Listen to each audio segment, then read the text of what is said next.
All right, let's move on with the edge because everyone is and we get again the BDSM enemies.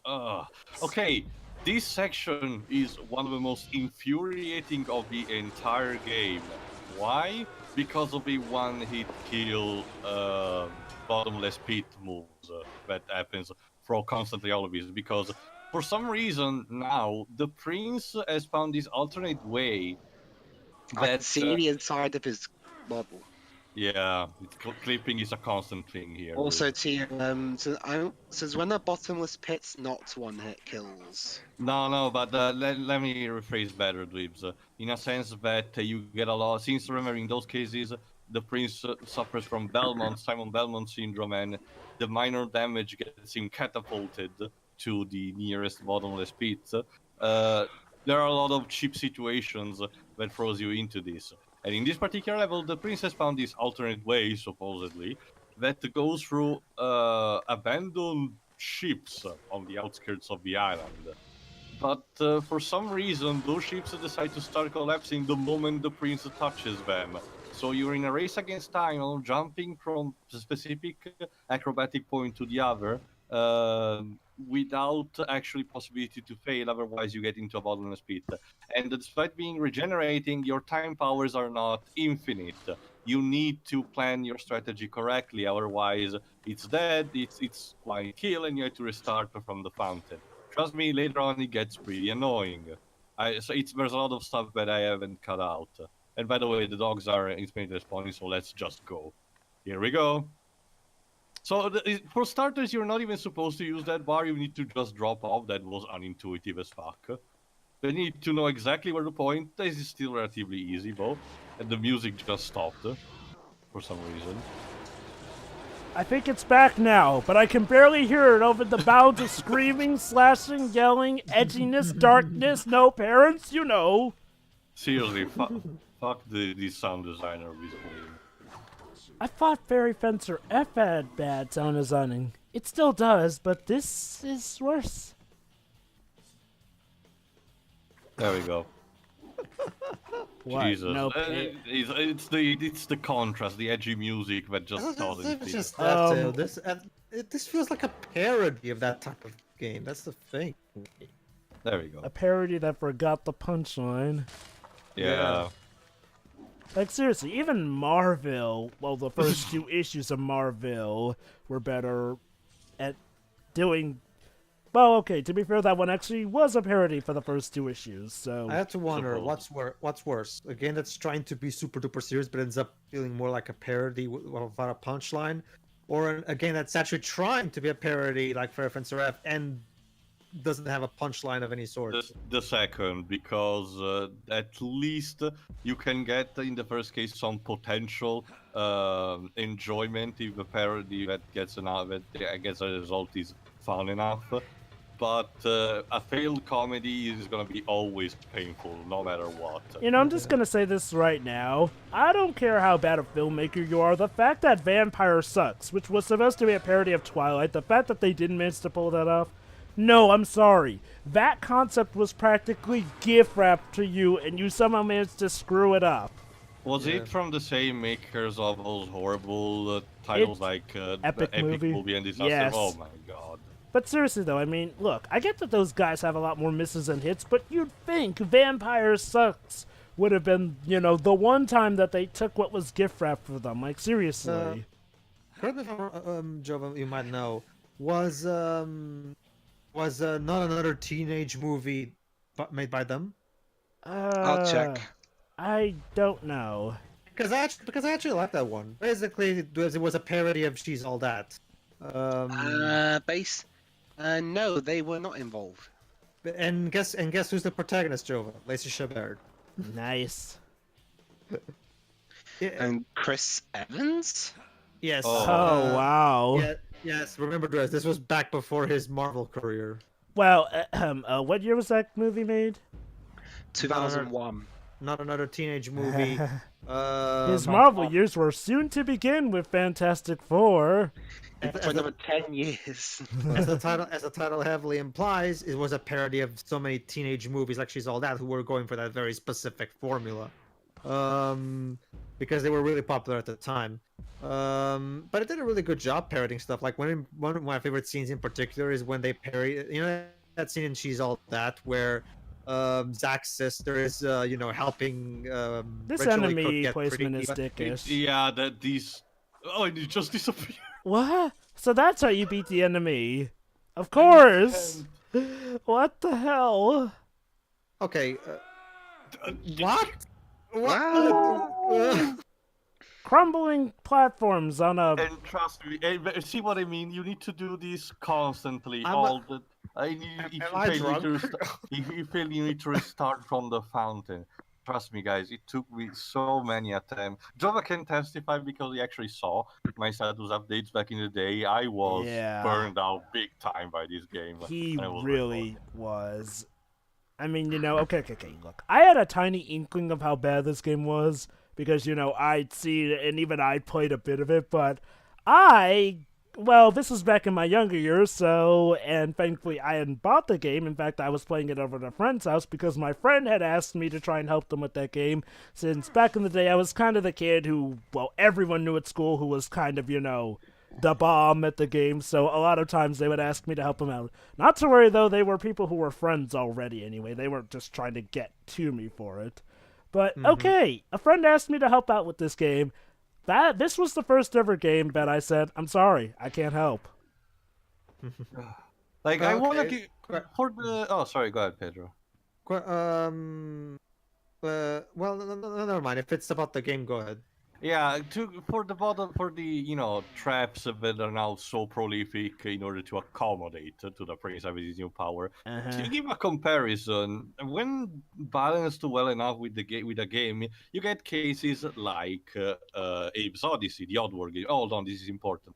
Remember that other time that happens? The prince just came in, he saw the Wraith throwing an axe at him, but the reason he did it because there was an enemy behind it. And we didn't knew. I just have a question. You see, Dweebs, everything is connected. So, I care at this point. So, Jova, ask. Those ledges you were climbing across, they had blood splattered. I just have to wonder who else has been climbing around there for blood to be We don't know, splattered. Jova. It's just conveniently placed. Ooh. Anyway, as I spooky. was saying, you get cases like Oddworld, where that game is constantly filled with one-hit kill traps that can be bullshit sometimes. But the curve of learning is constant throughout the entire game. Here, it just supposedly accommodates from the upgrades, but it's so damn hard and it feels so heavy on you. It's the comparison that has been made with Jack 2, and for a good reason, because even in that game you get upgrade only through story missions, and the game doesn't accommodate you enough on that, so you can get like the escort mission or the Hellcat missions where you don't have sufficient firepower and you need to improvise a lot. And then you need to wait for the alarm to set off. You need to just hug a wall and wait for like 10 minutes straight until the guards finally decides to give you a rest. It's frustrating. Jesus, these traps.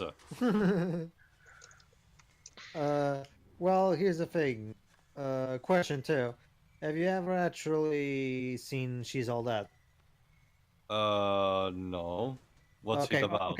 Okay, whatever. Is You it like still an know. Adam Sandler movie? No, It it's, surprisingly turned out to be good, and M. Night Shyamalan was involved. It's a derivative teenager movie, romantic comedy, written by M. Night Shyamalan. And that's Is that actually one of it. I kid you not, Tio.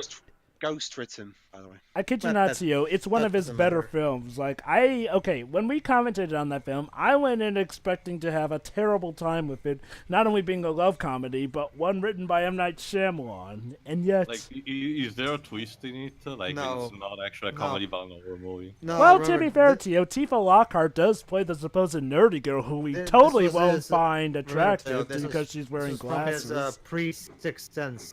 Oh, okay. Anyway, Like, I can't... Came out the same year as Sixth Sense. Like, I kid you not, Tio. We're supposed to expect that Tifa Lockhart is not attractive Yes, because she Rachel wears Cook is glasses. the protagonist. Huh. Yes, basically, too, they tried to portray, of all actresses, you've seen Rachel A. Cook, right? Not how she looks like in as an actress, no. Oh, okay. Well, remember that commercial that Doug Walker and even John Tron parodied? That one with the woman.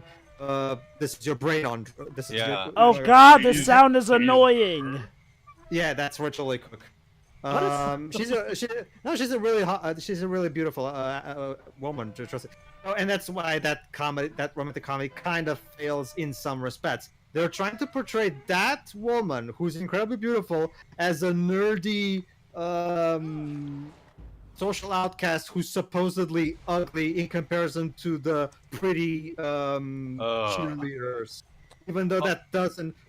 Okay. Let me show you what she looks like. And then all they really do to make her suddenly she's pretty now because dress not glasses. It's kind of like in my big fat Greek wedding. Oh my! Not just that. Yes, Drova, that sound is so aggravating. Why is it even playing when you? Okay, here's the thing. You're moving some metal pipes. But that's the thing, though. It was playing even while you weren't moving the metal pipes. Sound delay, and yes, and look again, Drova, the sound design in this game is so bad, and whoever made it needs to be fired. Oh, the sand can hurt you there. Actually, that's lava.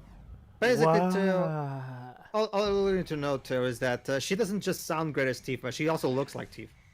Well, as long as you don't force her for a catchphrase, but it's never gonna get recognition. Which catchphrase we talking about? Dilly dally, shilly shally. To be okay. I'm not gonna go into a rant about this, but it's a thing even in the Japanese version, so I'm not blaming the voice actors. Or not just that. To be fair, they were okay. For the record, Jova, what she says in the Japanese version is zuru zuru zuru zuru. What is that? Basically, it's an onomatopoeia. That's a Japanese thing that doesn't really work outside of Japan.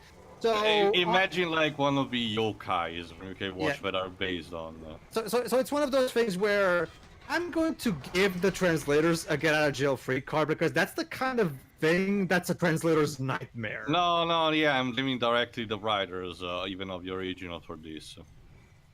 Well, to be fair, when Japanese writers are writing stuff, they never think of localizations when they're writing.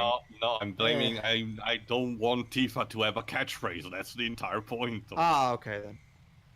Also, that sequence was just in order to break make the wall.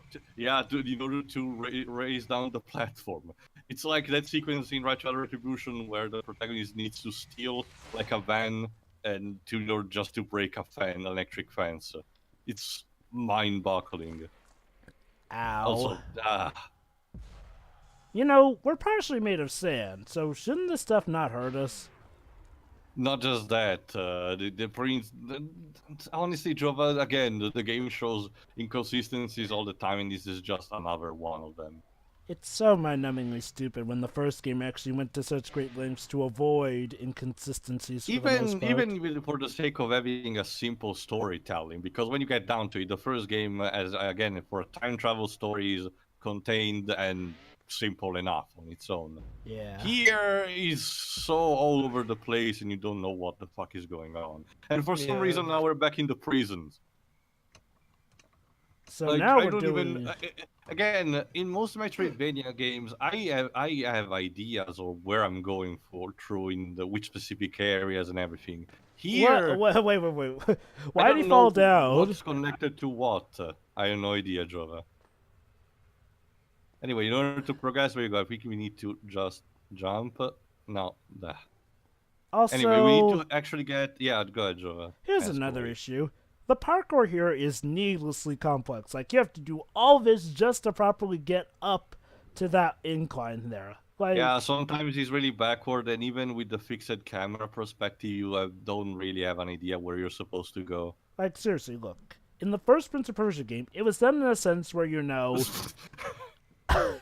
it was done in a sense where, it gelled well enough with the environment. Here, this is to the point where okay, it's to the point where obviously the makers of this building had to have made this specifically just for the parkour. That's how stupidly complex it is in this game. To be fair, Joe, again, it's a logic that happens also in the God of War games, and in those games I'm willing to justify it because usually there's a reason, like there's a scientist behind the contraptions and everything. My by main being issue ancient here Greece. is that no such notion is raised in this game. And again, the problem is like, well, again, this was never an issue in the first of this series' games, so why go to this length and route? And you know what, maybe I wouldn't be complaining about it so much if, it were actually fun. Yeah, and again, Joe, it's one of those cases where the more the game shows its ugly colors, the more other bad stuff you start noticing, and it's a chain effect. I love how you're not even bothering to try and reverse time to try and go for a perfect run there. No, I don't even want to consider that, like, seriously. There we go, now we just need to jump. If I recall, we need to jump there, and we should be back in the library soon enough. So, again, the way the places are connected in this island is weird. I can get What's-Her-Face making all these traps to stop the Prince of Persia from killing her, but if she really wanted to stop him, because, trust me, these environments show she was going to great lengths, otherwise somebody else built this place, but if she really wanted to stop him, why not just make a hall that's entirely spikes? That would be very smart, Jova. That's why we cannot have such a thing in this game. See, look, in Eggman Land, it makes sense that it's so tough, but it's still possible to get through because a lot of it is an amusement park that you just happen to stumble on across. Not just that, it's the final level and it's Eggman trying to stop you after all the shit that you gave him through, Yeah. And yet here, it's like this the entire game, not even in a fun or fair way. Yeah. Not just that, it's doesn't even make that sense in a sense that Kailina, yes, supposedly the people who built this island and are connected to the Empress of Time and everything supposedly made this so that exterior forces couldn't manage to get through it. But not only the prince is getting through this, despite being with a lot of difficult. But also remember that supposedly the troop of Maharaja later on will actually manage to get here and get the hourglass in order to then take it as a prize. And then we'll go, as I mentioned, we skip the prison and are back again in the library. The good thing about the fact that you get the Mask of Rape is that the journey through the various parts of the island after you get that are extremely short, like an abridged version. So at least you don't have to go too much around. And in fact, if not in the next part, in the one immediately after, will be already over. We will be at the end of the game. Thank God, I may add. But basically, what happens was in that parody that I was talking about, not another team movie, but they parody that scene in the sense that they literally have, okay, time for your makeover so you can look pretty for the ball, okay? He's like, okay, you're gonna have to trust me, okay. And then they have this thing, and then all she does is literally take her glasses. Mm-hmm. Yeah, okay, it's done. It's like the Superman effect. No, again, that's clearly a jab at she's all that, because that's basically what they do to Rachel Cook. All they really do is give her a pretty dress and remove her glasses. When you think about it, She's All That is kind of the one that really kicked into overdrive that trend of glasses supposedly making you unattractive. Was it made in the 90s? Yes, 1999. Yeah, literally on the I can cusp. see yeah. Like, I still have a soft spot for the 90s, but so many bad things. Okay. To be fair, She's All That, while it is the thing that technically started it, still, it was an overall good movie, I have to admit. It's alright. I mean, there were there were far worse movies of it. Tio, you want to know what's also funny? Mm. The guy who plays the underdog there is played by Freddie Prinze Jr., and the guy who plays the jock leader of the gang is Matthew Lillard. Sound familiar? Wasn't it on that Paul Walker? No. Matthew Lillard. Well, was Paul Walker in that one then? I don't know. I don't remember, Prince but basically, Jr. later, of course, ruined Wing Commander. Oh. wait, okay. hold on, wait. Those two were in that movie together as well. Yes. They were also in the first two live-action Scooby-Doo movies. Oh my god. Well, Pedro, mind. But to be fair to the actors, when you get the guy who wrote the freaking first Mortal Kombat movie to write the Wing Commander. Also, to be fair, Scooby-Doo 2 is a lot better than Scooby-Doo 1. And I'm also going to say this, I do not blame the actors one bit about Scooby-Doo 1. That was just... No, I still think I forgot who was his name. The actor who plays Shaggy still fit the role, and Matthew that's why Lillard. also Matthew that's Lillard. that's why he also came back for the animated series. He now pretty much is the official voice for Shaggy. Sort of like how Grey Delisle is now the official voice for Daphne. Yeah, his last live-action role that I know of, at least, was he showed up in House once in an episode. It was a patient, actually. But nowadays he's mostly a voice actor. Yeah. Matthew Lillard Remember, is he by was no... also in that Hackers movie where he was playing the Stone, the DJ. yeah. Matthew Lillard is by no means a bad actor. He just. It took quite a while to get good at it, though. Well, at least he got good eventually, and not got good at all. Yeah. Like Kellen Lutz. See the thing is, one of the things about it, Webs, is that back in the 90s, Robert Downey Jr. was not exactly viewed as a really charismatic actor like he is nowadays. It was mostly Iron Man 1 that kind of got him that position. Oh, don't forget Tropic Thunder. Propelled him. Don't forget Tropic Thunder. True. What year was it made? What film? Sorry. Tropic Thunder. Tropic dudes. Thunder. 2008. So pretty much around the same time. Okay. Yeah. Iron Man and Tropic Thunder helped Robert Downey Jr. get very good in the graces of remember, audience. before And then, of that, course, came Sherlock didn't Holmes. before that he had also some alcohol problems. I Yes. think so. Huh, how funny. And he ends up playing Tony Stark. Yeah, I know, right? You got Maybe, better. well, maybe that was the idea of Kevin Feige. I guess too bad that only Iron Man 3 only scrapes the idea of the alcoholic Tony Stark and never goes through it. I thought that was Iron Man 2 that tried to do that. Yes and no as well. Iron Man 2 was more like his drug addiction, I I'd have say. to pay respect for Marvel around the time where they invented the story. The Demon in the Bottle story arc for Tony Stark is actually very sad and actually very serious when you actually think about it, especially compared to a lot of crap that Marvel put up. And yeah, in Iron Man 2 it got reduced to a comedy. Yeah, that's why it makes it more aggravating.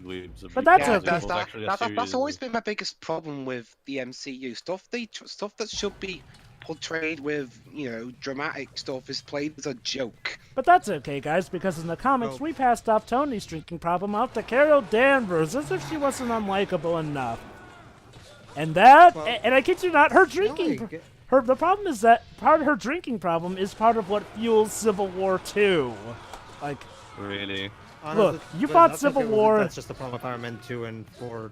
Not just that, Dweebs. I get the feeling that the more the movie passes, the more you're actually fixating on the problem itself and noticing where it wasn't before. The issue I think it's like my issue with Phase 3 in general. It's having a real hard time trying to balance comedy with, for lack of a better term, non-comedy.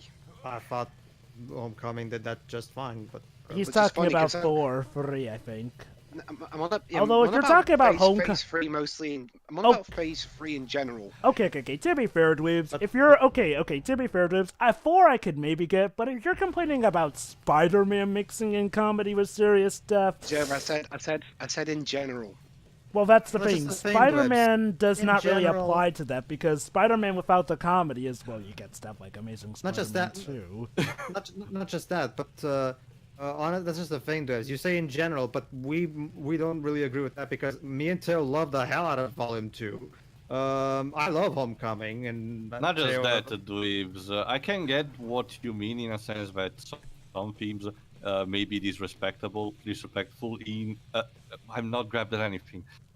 This game is stupid. It's stupid. Oh my God. I Could, get the idea that some teams, if played not seriously, may not be maybe disrespectful at the end. But you have to understand with one thing. At the end of the day, comic books, Oh, despite it's you again. yeah, I remember, Jova. Now the Dahaka can track us even into the past. Again, So. why didn't he just chase the And prince? we are right under his nose, and he doesn't notice us. Really? See, He doesn't even know he's we're gone back to here? the past, Look not at actually that. playing. This is a Tom and Jerry skit. Like, really? This is what we're supposed to be afraid of? Again, these inconsistency makes these villains so less threatening. So the only reason we had him burst out was just so that we could progress. Brilliant. Oh, but as soon as we touch the ground, he notices us. Like Oh. the freaking shining, you know. Yes. Oh my god, oh my god, Whatever oh name my... is. Oh my god, even the prince is like, yeah, just try and catch him. Like, even he ain't scared of this guy at this point. Jesus Well, God. when he's, I think he looks scarier than the monster. True. The Wraith, yeah.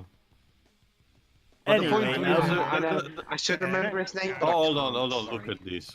Now we're gonna do Lord of the Rings. Oh, great.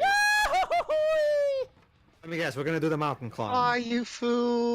No, I guess that's it. Yeah. Oh, wow. Was that a oh, reference or something? sorta. Wait, so Webs, Yes. why is it unusual. why is it all of a sudden darker now and blue? Because remember when the Dahaka was around, there was a sepia effect, but now Wait, with so- Dahaka, we can see what the level the was. lighting engine failed. So the Dahaka is dead now. Well, we saw him falling down. He couldn't survive that, apparently.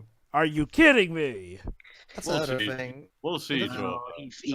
He fell from a great height. All right, see you, everybody. Disney Yeah. death. Yep.